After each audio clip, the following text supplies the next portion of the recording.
Are we live now, Pavel? Yeah. Oh, we are live. Jesus, my God. Good evening, guys. Where am I? I'm a bit away from the screen. Am I not? Yeah, this is probably better. All right. Good evening. So, what is this? The 16th of July, 8 p.m. Nice. We're gonna do another webinar again. We are here tonight on Zoom, on Facebook, on Instagram, on YouTube. So welcome everybody who is watching from these platforms, right? The video will also be recorded. My name is Erik, and you might tell from my accent that I'm not actually Irish or English or American, Canadian, whatever. I'm actually Dutch. I'm actually from Holland, came to Ireland about 3 years ago. Have been abroad though for a long time, probably more than 20 years out of my country. And one of the things that I really enjoy doing is talk to people and relay information, impart information, share information, right? Especially the kind of information that I feel has helped me and helped me to help others again in turn. Yeah. So by the end of the evening, we probably will have covered a little bit on the mind. So I'm gonna give you some snippets of what is the mind, how does the mind affect you, control you, but also want to share a tool with you which will give you some insights in why we do this procrastination thing, right? So, and then obviously I want to give you a tool that you can think with, like, okay, good, so if I do this, if I do that, I would probably be more in control. Yeah? That is what I intend to give you and tonight and share with you. Now, first of all, just want to put the word itself quickly on the screen. I got Pavel here, and Pavel, could you just put up the definition of procrastination quickly? And oh, by the way, I actually didn't ask the question, but do you guys hear me well? I assume you can see me because I can see myself on the screen. That looks pretty good. Can you also hear me? We got the chat open, so feel free to put something in the chat. All right. See and hear very well. Kyle, you are there. Such a pleasant surprise, my friend. I gotta share with you guys. Kyle from Northern Ireland. He's attended more than 40 of our webinars. Just mind blowing. Anyway, so Kyle, it's good to see you again, man. That's fantastic. So my question, let's put that definition of procrastination just quickly on the board before we do anything else. Yeah. Now there it is. It's fine, Pavel, don't worry about it. You know, I think people can actually make up what that says behind the picture. It says procrastination. Yeah. It's an interesting word. It comes from procrastinare. And like with a lot of English words, probably it will probably mind boggle you to find out how many words actually are derived from Latin. And they come into the English language through, for example, Italian and Greek and French. And procrastination is one of these words. So it basically comes from pro, meaning forward, and cras, meaning tomorrow. In other words, centuries ago, the Romans already witnessed this phenomena.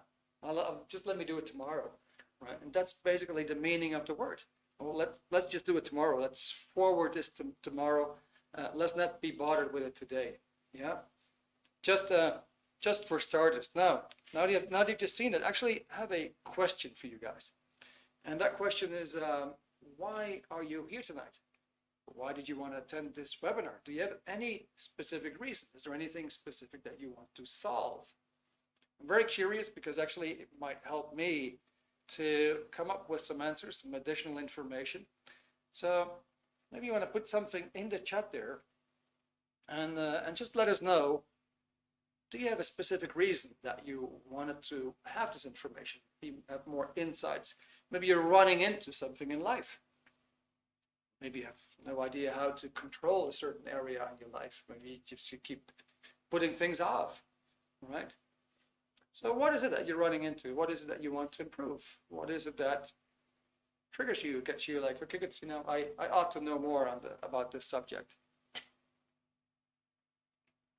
All right, to not procrastinate during my studies. Okay, that's a very interesting one. Not procrastinate anymore. Okay, tips to move out of stagnation. All right, well, fine. I think that had to do with the sound. Okay, you want to be more productive. I don't feel motivated while studying. I'll feel sleepy. That last remark, I can actually clear that up very, very quickly. So I'm just changing my mind on something here. I do want to help you out with this thing. It's very interesting because all we constantly do in life is making sure we understand things. We want to understand life, we want to understand people, we want to understand situations, we want to understand our work, we want to understand communications, and so on. Now, obviously, when you're studying with the intent to do two things. One thing is to understand the subject matter, and if you have that, be able to apply it. So you can only apply when you first understand what has been communicated to you by the author. Now, let me just improvise here and just write something on the board quickly so you can actually see why you have this lack of motivation when you study, why you go into a dope-off, why you feel sleepy. This simple example is going to show that to you right away.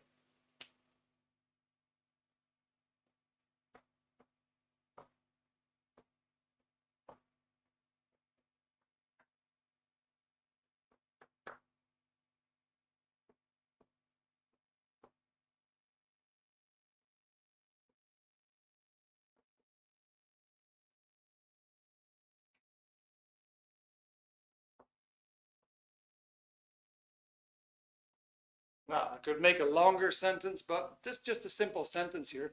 When the crepuscule comes, the children get nervous. All right? So, what do you think is the meaning of this phrase? What does that phrase mean? What is the meaning of this sentence? How do you interpret that sentence? Just curious. I'm going to give you a minute to respond on the in the chat. But what do you think is the meaning of that phrase?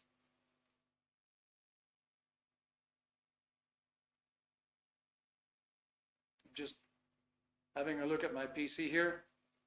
See if anything pops up in the chat. Hopefully you're fast typers, because I'm like an old man that does with 2 fingers. It's kind of horrible to watch me typing. When people come over and watch me typing, I stop. Right? I'm not taking an action until I feel that I will do it perfect. All right? I understand that. That's the reason why you are here, right, Wisra? Cool. People get nervous when a new day arrives. Yeah, all right, that can happen. So, let's not wait any longer. You probably see right away.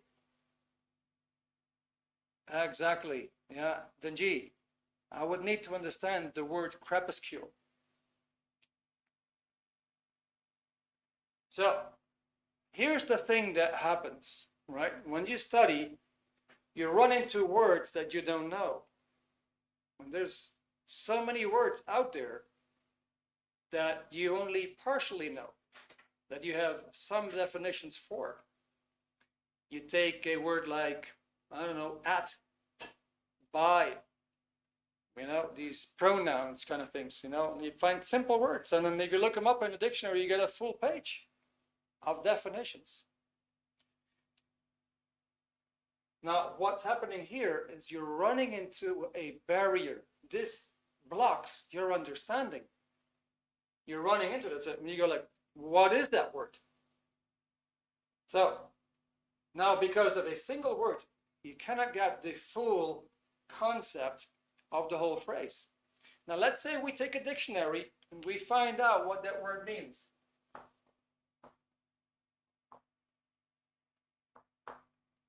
It actually means twilight. So now you read it again. When the twilight comes, the children get nervous. All right. All of a sudden it makes more sense, doesn't it? Now, the thing that we do as human beings is that when we do not understand something, we distance ourselves from it. So you run into words that you didn't understand, and immediately you'll see the impulse to put your book down, to go out and take a break, to do something else. You actually distance yourself right away from the very stuff that you do not understand. And that's the exact mechanism. Happens again and again.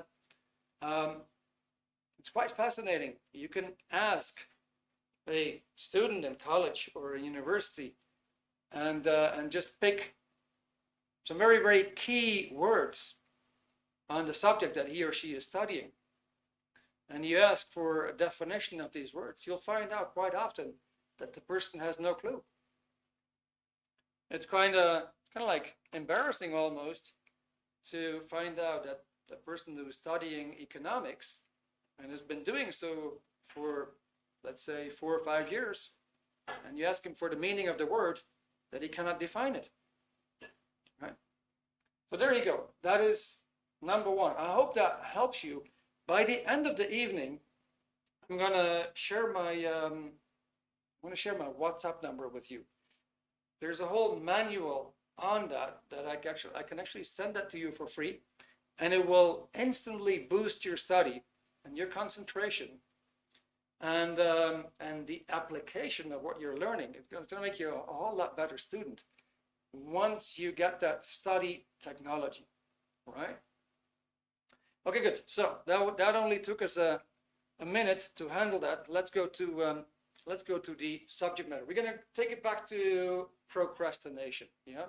So I have another question for you, and because I'm sure that there are certain things in your life that you know that you do really well. You're knowledgeable about certain things that you do, and you probably feel in control on certain things that you do. Maybe you're an excellent driver. You know, I'm really good with cars, you know, perfectly in control with cars. You know, I can use the stick shift, I can use the automatic, I know how to use the paddles, right?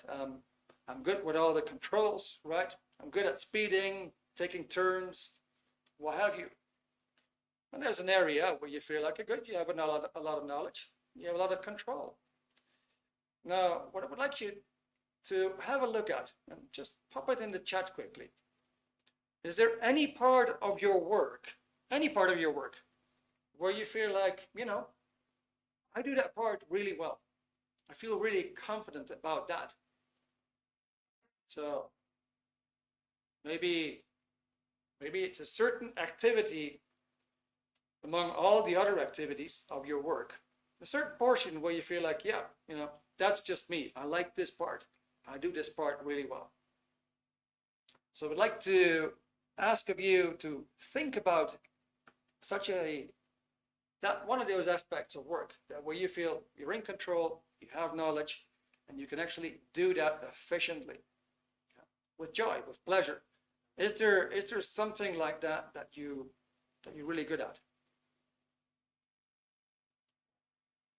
Okay, good. I'm very confident, but I get nervous while giving interviews. All right. So that's good. That's good. I mean, you have confidence there. That's a good point. That's a strong point. So there's something there about interviews that get you triggered, yeah? Okay, I'm really confident working with technology and computers. That's beautiful. I'm good at explaining addiction and mental illness. Wow, Valerie, fantastic. That's wonderful. That's a very good skill. So it tells you that you have social skills, correct? That's nice. All right, so maybe for everybody else who didn't respond yet, here's another question. So probably something came to your mind, and the question is that, do you actually feel in control when it comes to this activity? Do you feel in control? So do you feel that specific part of work that you enjoy, that you like, that you're knowledgeable about, do you actually feel in control? Nikita, you're good at socializing? Beautiful.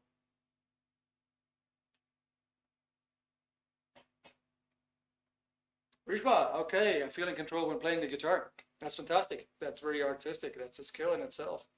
That's amazing. All right, Ramya, I do have knowledge, but afraid of portraying it in front of the team and end up to lose to create brand value. All right, that would be something to improve, yeah? Makes sense. Okay, so let's see. Let's just have a philosophical look at what control really is. What does it mean to be in control? Let's just put the definition there on the screen. Let's see, what is control exactly? And there we have it. Control is very simple. It is the ability to start, to change, and to stop.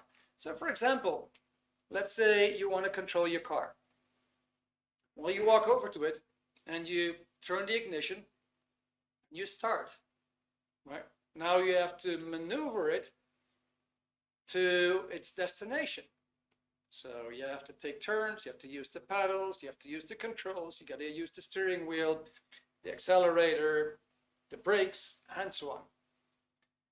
If you can do that, well, then you would say, okay, good, I'm pretty good at changing and continuing the process, right? I can actually continue the process.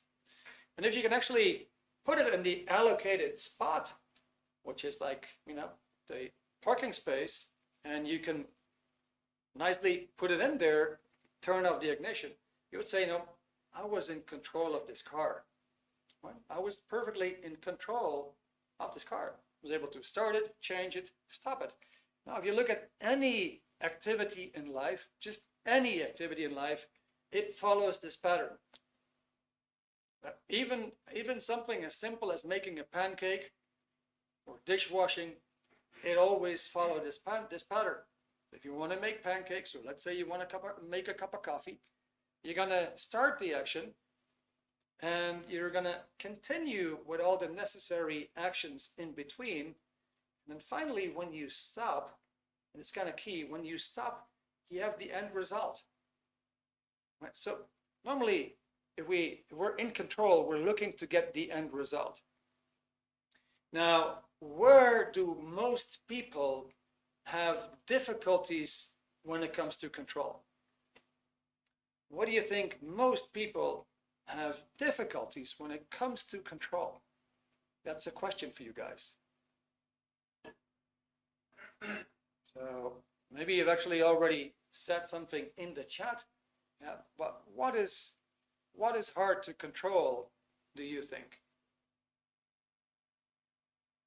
Okay, the fear of the unknown, the emotional burst, right? Thinking, exactly.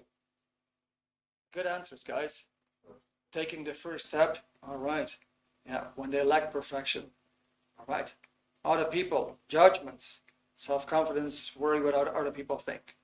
Good, so we deduct from that basically two things. Yeah, this is the control over your own feelings, right? You've probably seen that, let's say you had to speak in public and something kicked in and you couldn't really control it. So in the second part of the webinar tonight, second half, let's say, I want to give you a bit of an insight how that works. Yeah. How is it that you can't really control your own body, your own thoughts, your own feelings? And likewise, what most people find hard to do is control others. There's nothing wrong with controlling another person. Let's say you have a little daughter or son and your kid has to cross the street. Well, you control your kid to cross the street. All right, is it good? So are you ready? Perfect. So now we're going to cross. Come with me, hold my hand. And you would perfectly control another individual across the street. People actually like good control. But it might be sometimes something like, let's say you are in sales and you feel, oh, how do I talk to this person? There's this new client I would like to talk to, but I just don't know how to start the conversation. There we see we're lacking control. How do I start the conversation? That is going to be so tough. Now, likewise, somebody else might be very good at that.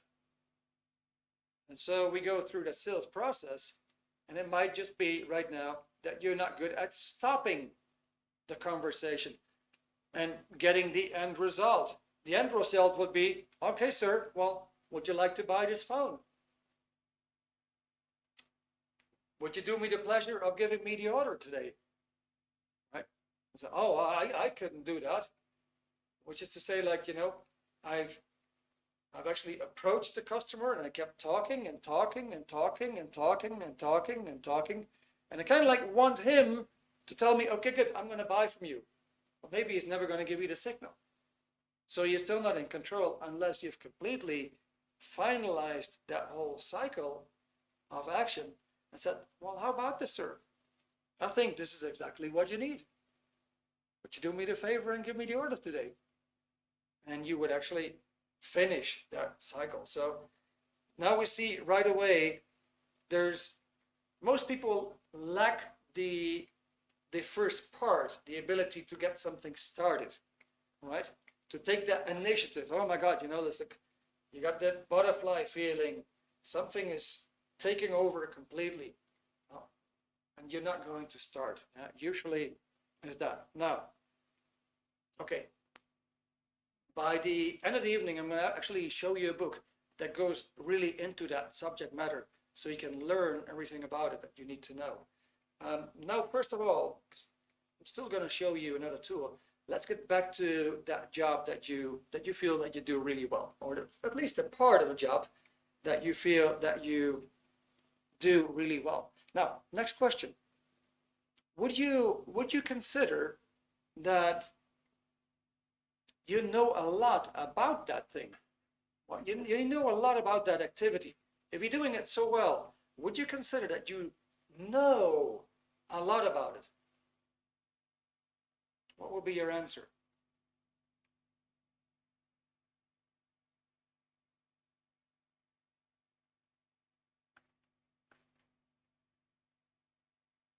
So back to the job, the part of the job that you like, that you feel confident, that you feel you're in control of.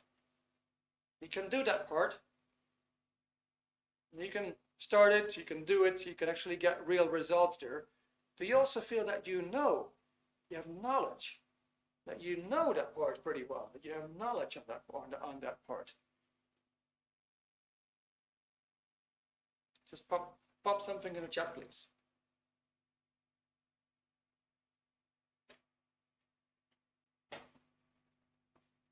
You see me drinking here because it's a very hot studio, a lot of lights. You guys typing? You guys typing? So the question here was, so back to your job, it's a certain part of your job that you do really well, that you're in control of. Now, would you consider that you also know that job or that part of the job really well? Would you consider you know that you have knowledge about it? Just going to wait for a split second and then we're going to go with the next quote. I'm curious what you guys say. By the way, in between, did that example here help a bit? Did that explain a bit why we dope off?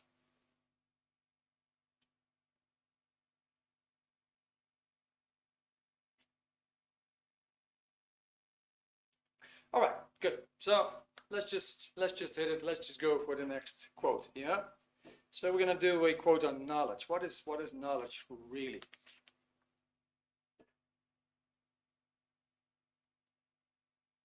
So there we go. Might strike you as very, very simple. Yeah. So, but knowledge is really this. It's known information. It's the stuff that it doesn't always come from books. You can actually acquire knowledge from experience. I'm going to give you an example shortly. Yeah, but we do things in life and we learn. We can also learn from books, right? But we can learn a lot from life itself. Maybe a great deal of your job is not in the books, right? We usually find that. We come from college or university or school, right? And we learn so much, and then we actually start working for a company. So a lot of the stuff that I learned in the books, I don't find anything of that here. You learn new things. You learn by doing. Now the last two bullet points there, that's where you find the key really, because you get at some point by doing things, you're going to find out you're going to get practical skill and certainty. That's why I asked you that question. Is there any part of your job that you particularly like, that you do well, and you'll find out that you have that practical skill. You have gained that practical skill. You have gained that certainty. All right? And let's go to the next one. And that is this. That is another question. Yeah, you can take this away, Pavel. That's fine. So let's say you consider yourself quite an expert on that particular thing that you do well at work. You consider yourself quite good, and you feel that you can definitely be in control. You know about it. Now let's say along that same line, a particular job has to be done. It's kind of urgent, and the company is simply looking for somebody who's willing to take it on. And so the question comes up, who's willing to do this project? Who's willing to do this? Now, based on what you know, would you be willing to take it on? Would you be willing to say, okay, good, I'll do it. I'll do it. I'll make that happen. I think I can do it. I think I can actually make that happen. I'm willing to take responsibility. Would you do that? Yes and no is fine. See what happens. All right. I see that I'm a little bit behind, guys, with my. I should have been scrolling a bit more. Gosh. I can get it done. Yes, I've learned best when I failed doing something. All right. Course of my work, anything else where I'm excellent, can't explain how and why. Okay, good. So, yes. In other words, there you have responsibility. And you're going to see how all these previous factors now are going to come together. I want to show you the definition for responsibility as well. Just a very, very simple one. Yeah. Pavel, you might actually give me the definition for responsibility now on the screen.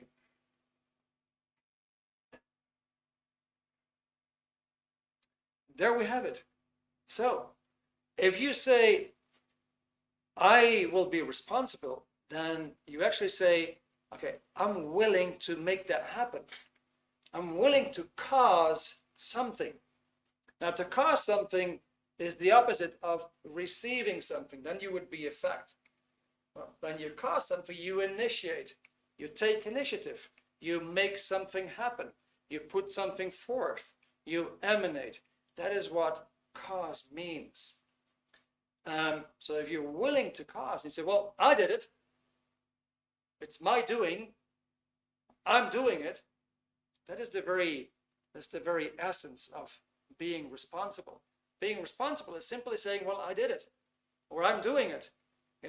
Like I'm the one who's making this happen. That is responsibility. Yeah, I think you get that, right? Now, you can take the quote away again, Pavel, but we see something very, very interesting. Right away, you see that you cannot actually take any responsibility. You can't if you don't have the knowledge, right? And you couldn't be in control. So you cannot take any responsibility. Well, I'm going to do it if you don't know anything about it, because that also means that you cannot really start, change, and stop and be in control. So these things actually come together without, well, without any knowledge. You cannot take responsibility. You cannot be in control. Let's put the triangle on the screen, Pavel, and then see how that works. So here we got a triangle. Now, what is the essence of every triangle? The essence of any triangle is that if you increase one corner of a triangle, the whole triangle will grow. If you decrease one corner of a triangle, the whole triangle will become smaller, right? And what we find here is that you can actually increase any of these corners to make the whole triangle expand. That is to say that if you would know more, get to know more, gain more knowledge, so to speak, on any subject, for example, how do I talk to people? How do I communicate? How do I build relationships? How can I be better in control of a conversation? If you would gain more knowledge, you would be more willing to take responsibility for that person or for that assignment, right? And you would feel that, okay, I can control, I can steer communication, for example, a bit better. So let's make this very, very practical. Let's say tomorrow you're starting as a waitress. You're starting as a waitress or as a waiter. And you say, I don't know anything about any waitering. I don't know the restaurant's finance system. I don't know their table setting, their setup. I don't know the menu. And you're going to go like, my God, my heart is pounding. My legs are shaking. I'm transpiring. I smell like a pig or whatever. And you're like, how am I possibly going to do this? Well, have a look at that triangle. You're going to find something fascinating. And you're going to see something that you've done many times in your life already. Just pointing this out to you so you can actually see like, hey, that is so true. So let's say you're this waiter and say, you know what?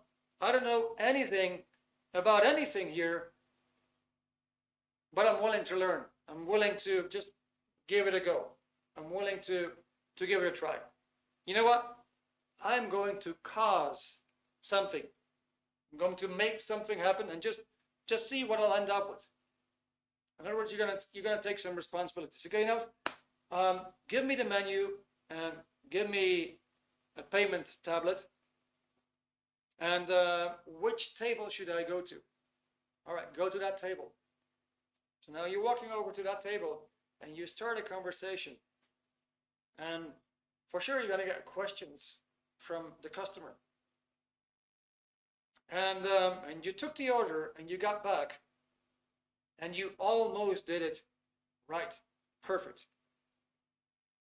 So in that process, just by taking responsibility, some responsibility, did you gain any knowledge here? That's what I'm asking you. Did you gain any knowledge from just doing a simple action that you didn't know anything about? Did you gain some knowledge? What do you guys think?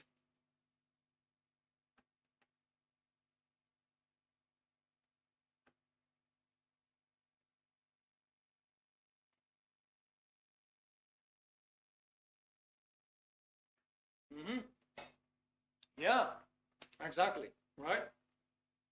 And here we come back to the previous definition, which is that knowledge is like practical learning and also a certainty. Now, all right, now, so we just started with responsibilities. Okay, what the heck, you know what?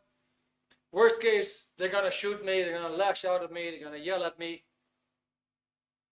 I'll just give it a shot. So you gain some knowledge. Did you also gain some control?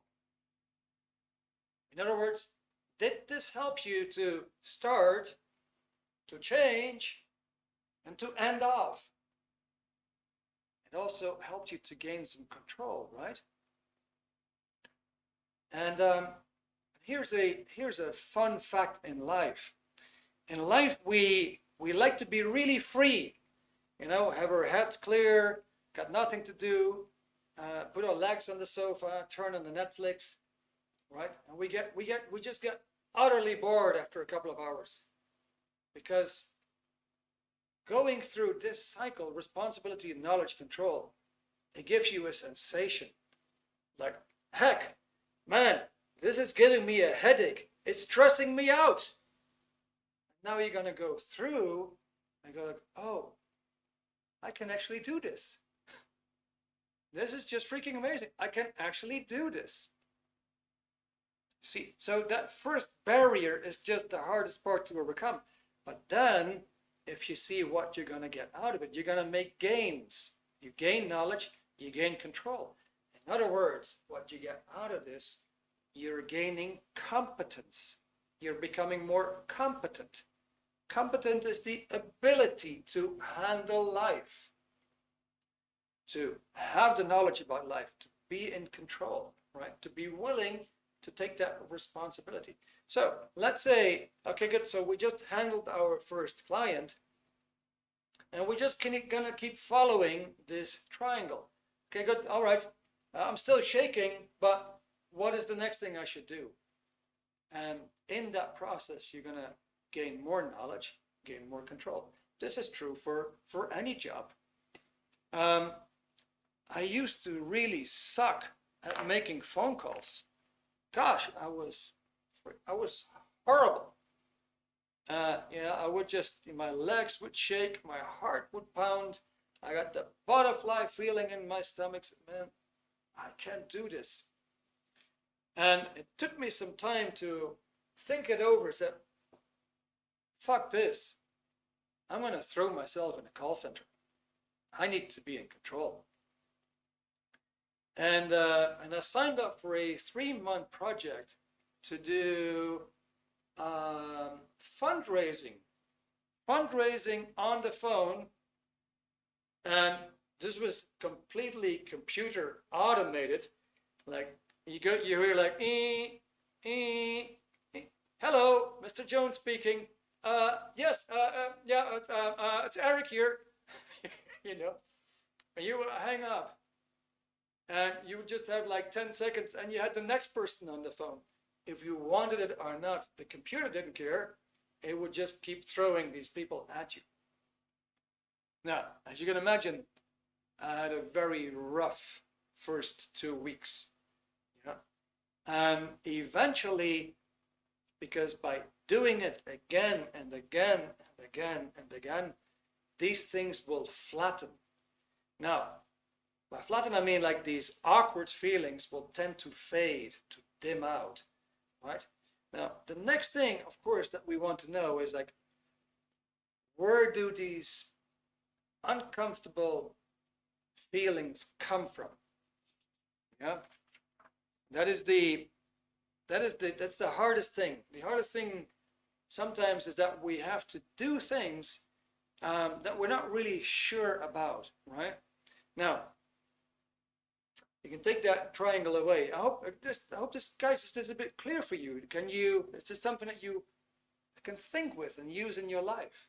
I hope you can. It actually helped me a lot. Just think, okay, good. I just have to confront this part of life. Can you think with that? All right. Yes. Now, like I said, by the end of the evening, I'm going to show you a book that's going to give you more tools on this. Also something that you can drill and exercise at home to just feel that you're going to be more and more and more in control in a very, very simple way, right? Now, have you ever been in a situation that you had to do something that you didn't really feel certain about? And then 2 things could happen, right? You simply felt uncertain because you didn't know it enough. That's number 1. Or you felt uncertain because there was something there that was causing you stress. Yeah. So I'd like to hear from you, like, what is the thing you're running into? Is it 1, you're uncertain because you don't know enough about the subject matter? Or is it 2, whenever you think about it, it causes you stress? It's number 1 or number 2. You can just put in the chat, number 1 or 2. 1 or 2. Do you feel uncertain because you have the feeling like, well, I don't know enough about it, so I can't really control this, I can't really be responsible? Or is it more that I feel uncertain because there's something that's causing me stress?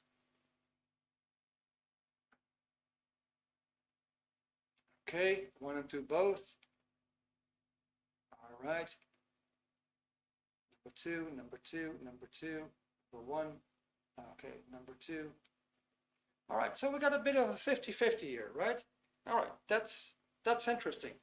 So for you guys who said number 1, that KRC triangle would really apply in this situation, right? That is simply saying, you know what? I'm going to bump my head. Maybe somebody's going to yell at me. Maybe somebody's going to shout at me. Maybe I'm going to make mistakes. Well, what? Even from the mistakes, I learn something, because I learn how I shouldn't be doing it. I learn probably in the whole process how I should be doing it, right? And either way, you're going to end up being more in control. So that's for the number 1. For the number 2, that means we're actually feeling some discomfort because there's something coming in from the mind. So we have, let me see, we got, are you guys okay if we extend a little bit beyond 9 o'clock? Not too long, maybe 10 minutes.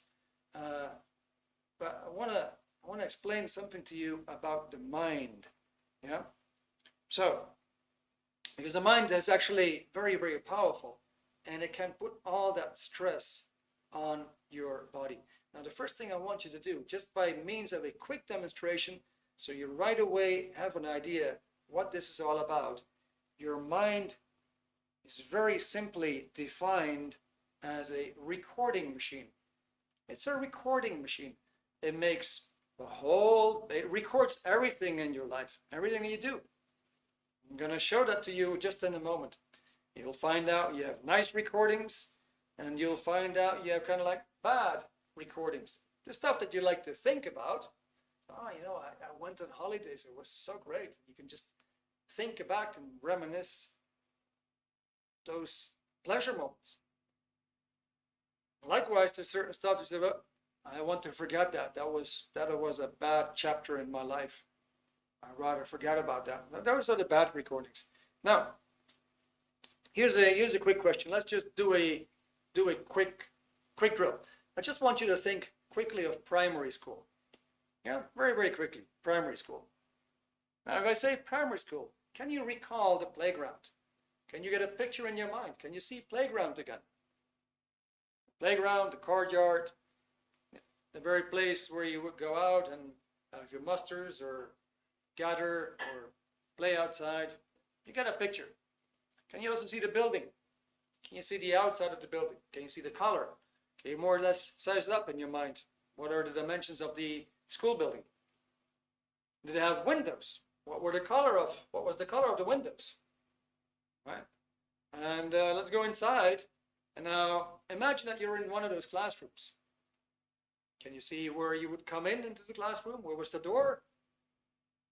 Where would the teacher sit? Where was the blackboard or green board? Where were the windows? So just quickly asking here, who of you actually got some pictures? Who actually saw some pictures passing by? Pictures of school, playground. Yeah, you did that, right? All right, fantastic. Good.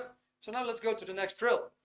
Now what I would like you to do is just imagine that you're sitting in the kitchen. You're sitting in the kitchen on a chair where you would normally sit. If you don't have a kitchen right now, just go back to the previous kitchen. Different house. Yeah. So imagine you're sitting on your chair in the kitchen. Now, here's a funny drill. Just do this for real. You'll have fun with this.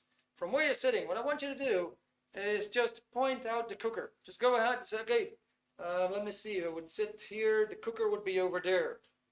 Just do that for yourself and locate the cooker and point it out. The next thing is, let's find the fridge. Where's the fridge? Just from where you're sitting, where's the fridge? Just point it out. I can see you, obviously, but it's a fun drill for yourself. You're going to see why. So you got a fridge over there, yeah? Where's the window? The nearest window. Okay, and where's the door? Now, did you get that? Were you able to do this? Were you able to point out to these objects about you? Yes. Good. So we got something interesting here, guys. This is an interesting drill, yeah? It's a fascinating drill. Okay, let me just wipe this out quickly.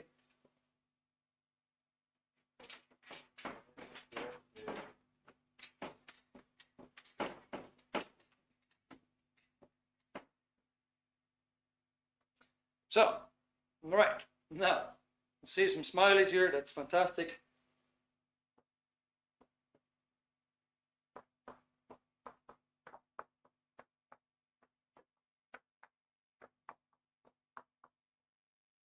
So, like I just said, yeah, your mind is a recording machine. It just records all the time, never stops recording. There you have a whole film of pictures. So you can just grab any picture. You just grab any picture and you inspect it, look at it again. So here's the beauty. These pictures happen to be three-dimensional. Now, we have all told that the mind is in the brain. That is not true, apparently. Because if it would have been in the brain, you would have said, the cooker is right here, and the fridge is there, and the window is over there, and the door is in the back of my head. But you didn't do that, did you? Right? So there's something else going on. So these pictures happen to be mental pictures. These are mental images, right? We get a whole bunch of these pictures, and we actually, because these are mental pictures, they're not tangible. You cannot touch that stuff.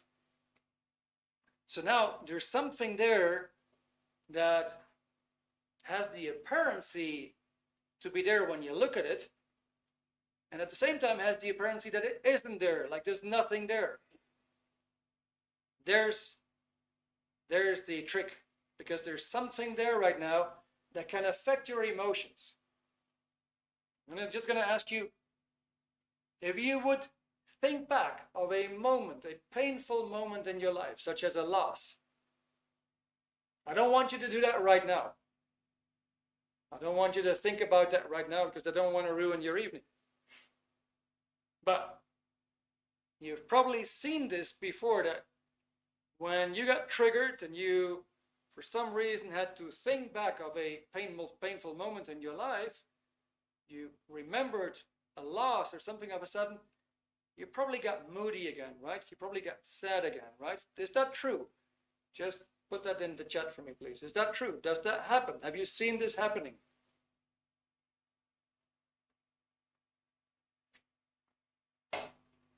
Many times, yeah?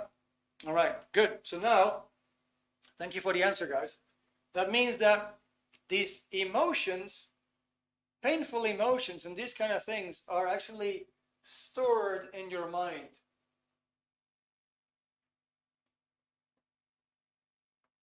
Emotion is actually part of it.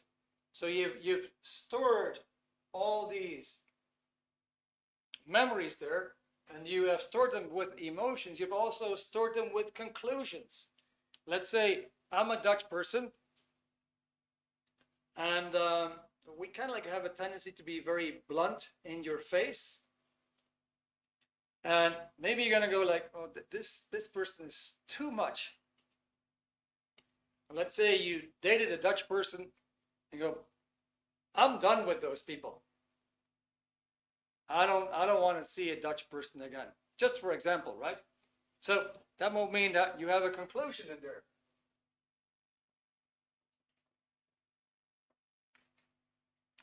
The funny thing is that we now operate on that stuff without knowing it. So I'm going to give you a bit of an idea.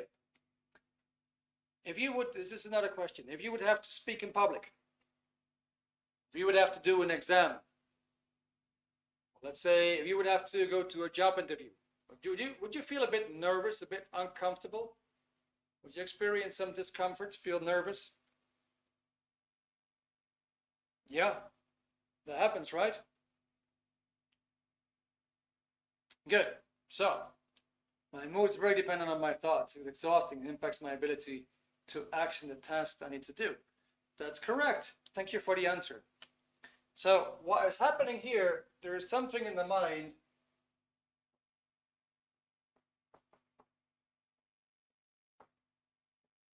that controls you. So the best example for most people is, for example, speaking in public. So how does it control you? You get this knot in your stomach. You get this anxiety feeling all over, right? Butterfly feelings. Your legs start to shake. You start to transpire. Maybe you got a piece of paper in your hand, but you can't hold it still. Now you got a dry throat and you need to drink. Doesn't handle it, so you need to drink some more. Still doesn't handle it. You need to drink some more. Just simply doesn't get handled. There's something there that adversely affects your body. It takes over the control. It's like you're not yourself. Something, it's almost something externally almost, takes over the control and you're just operating like that meat. Now at the same time, it kind of like you go blank. So it also shuts down your memories and you're like, okay, what was I going to say now? Oh, I forgot. You've seen this working, right? In real life. So how does that work? Specifically, let's make it very, very simple so you get the picture right away. Let's say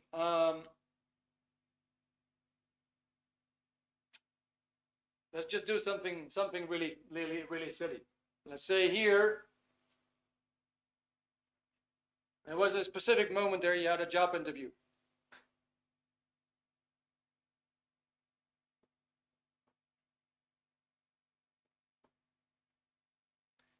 And that person was very rude to you.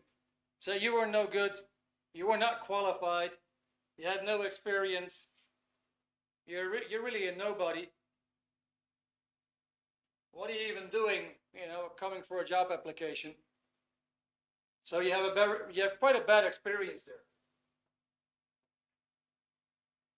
Maybe that person really hammered and pounded the idea in your head that you are no good. So actually you concluded,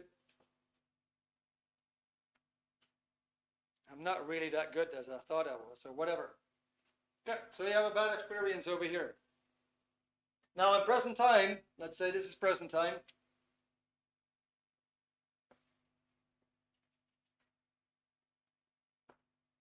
You're sitting on a chair again in front of a computer, in front of a recruiter.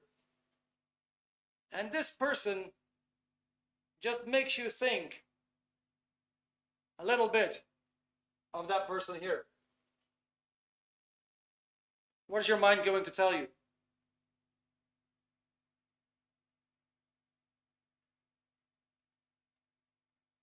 Could you see that there's something there that is like mental images, which are not tangible? You can't touch them, but they can actually affect your thinking, and they can actually affect your behavior and control you and make you a different person right here during that job interview.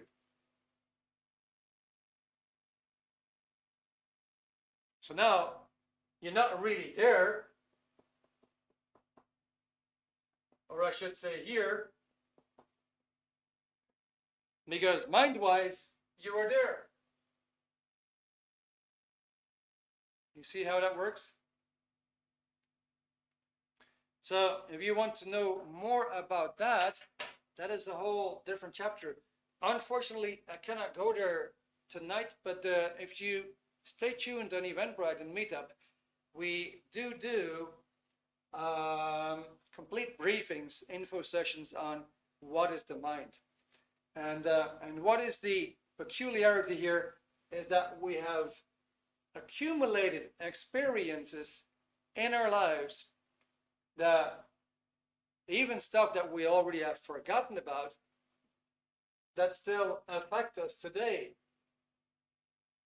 Now you get to the bottom of this whole procrastination thing, which is that you feel you cannot start, or you feel you are not in control because something is controlling you. there's something there that controls you, that makes you feel insecure, that makes you feel kind of shaky, that gives you a dry throat, that makes your mind go blank, and you're not in control.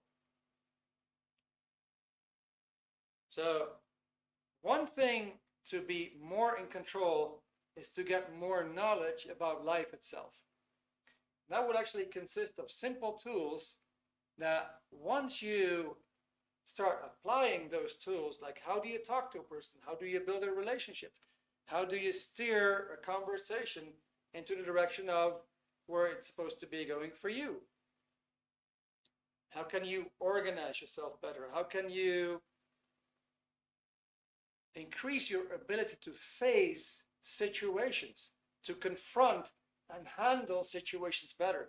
Now, if you would get these tools and apply these tools, something funny happens, because the power of these past upsets and incidents, the power lessens because your competence is on the rise.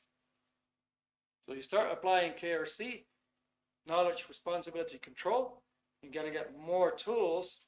Your competence will be going on the rise, and you can actually undo those bad conclusions from the past, because you have now made up new conclusions, new realities, because you became more competent.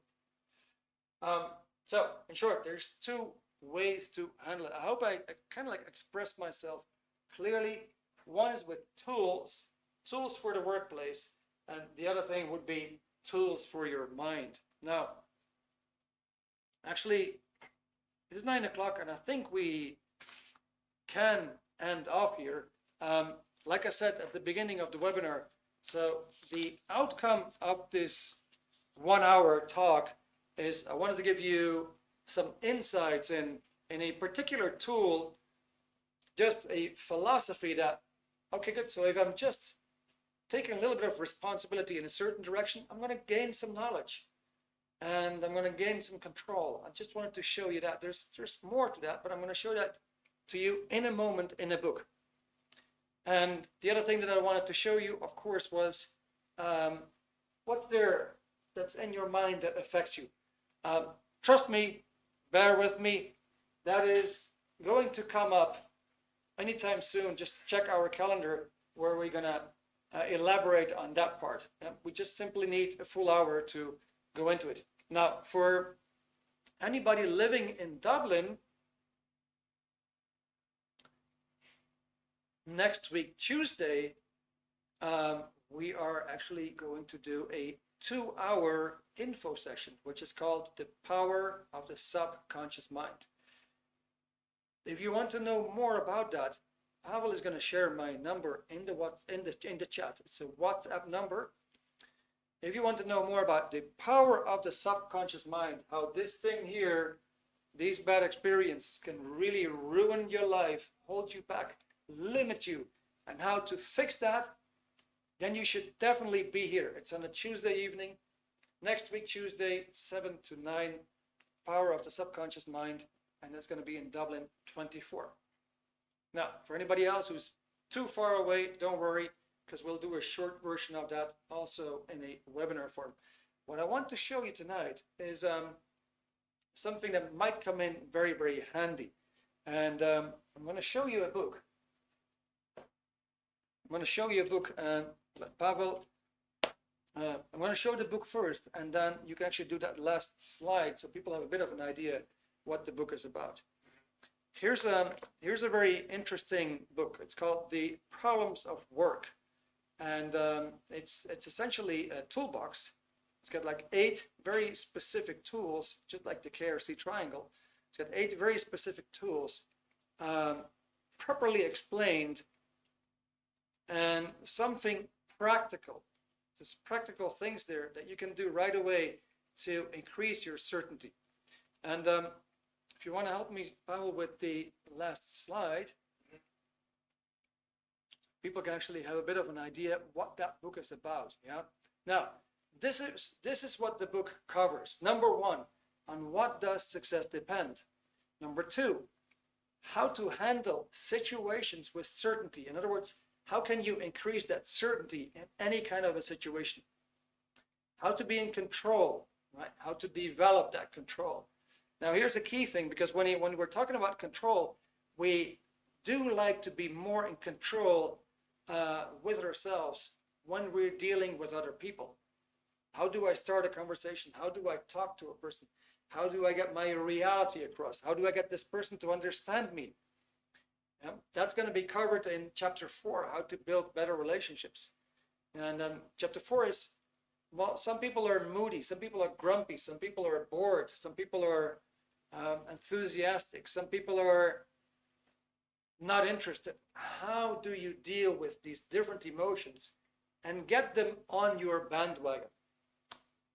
And number 6 is, what is the optimum solution in every kind of situation in your life?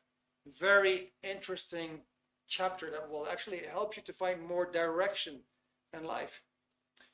Then sometimes you might get really tired, exhausted even, coming from work, and go like, oh my God, I just want to relax on the sofa. Well, that chapter is going to tell you exactly what to do in order to get that vitality, that energy back.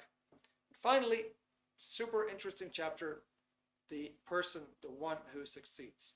Now, we haven't done this for a while, but tonight I really wanted to give you more than just my stories. I actually wanted to give you the idea, like, where am I getting my information from? So I want to share with you the book, because actually we got this amazing special. Do you have the link, Pavel, in the picture? Yeah. Could you put that up? Yeah. So I think we did something really exciting tonight. So what we have for you is you have this book. You've just seen the content, the 8 chapters. We have this special tonight where you can actually get the book and every chapter on film. So you see the whole thing played out when it comes to work, when it comes to procrastination, when it comes to your communication skills on the work floor, or your communication skills in life, dealing with other people, being more organized, being more efficient. It's all there, and it's even on film. And if you like to, you can even do an online course to train yourself. Let me see. And there was a question that Pavel says, is the book available in Audible? Well, here's the thing. You're going to get the book. You're going to get a link to see it online. And so you hear the book and you see the whole thing playing out in front of you as a film as well. It comes as 8 different films. It's absolutely fascinating stuff. It's filmed like a Hollywood-style documentary. Beautiful to see and very, very insightful. You see exactly how things can go wrong, even though you might have thought like this was the right way to handle things. And you'll see what is the wrong way to do things, what is the right thing to do things to get optimum results. So getting that book, the whole book on film, online course, and we have a limited time offer. We're only doing this tonight. So you get the whole package for 17 euros, including free shipping throughout of Europe. And here's the beauty. So I'm just giving you some examples. I'm not sure if you can see that. Let me see, put it in the camera. But I got one here, and this is in Farsi. And I got one here, and this is in Portuguese. And I got one here, and this is in Chinese. And I got one here, and this is in Nepalese. So pick your, this is just a few examples. But yeah, pick your language and avail yourself of some knowledge, guys. If you buy a pair of shoes, your shoes will last 2 years and you throw them in the bin. This knowledge is knowledge for life, and it's for many people will attest to it. It's life-changing. All right. Valerie, okay, you're ordering it now. That's fantastic. That's a good choice. Yeah. But like I said, you know, right now, this planet is upside down, guys. You need to invest in you. Don't care about your genes anymore. Don't care about your latest fashion jacket or lipstick. It's time to invest in you. You are a powerhouse that is able to use all that power to stop yourself. What if you could turn that around, right? Here you have tools for starters. You can actually apply these tools, get more done, be more successful. You can actually see the results of that right away when you see the book, when you see the film. You just soak it all up and say, fuck yeah, that makes so much sense. All right. Now, is there any question? Or any question you want to ask me?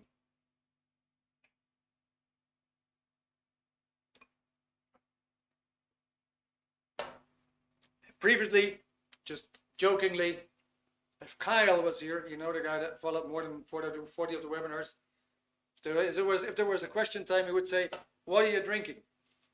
I can let you know right now, this is a kombucha cola flavor. It's actually quite nice. So guys, any questions? I think you have my WhatsApp number. So in case you do want more information, send me something on the WhatsApp. I'm always willing to help out. Kyle, look at that, guys. This is my 70th webinar, yeah? Unbelievable, but fantastic. That's an amazing job, Kyle. And Kyle has the book by, you know, I know that for a fact as well. So and the reason that Kyle keeps coming back because he loves this information. He loves this information. He will tell you this information changed my life. Yeah, is that good? Okay, guys. So avail yourself of something really beautiful, an online course, a whole book on film, plus the book in your own language. Just beautiful. If there's no further questions, stay tuned. We're going to be back here next week, because Wednesday again, because on Tuesday we have an in-house info session on the mind. Anybody who wants to come to that, send me a text, please, on my WhatsApp. I'll give you the details.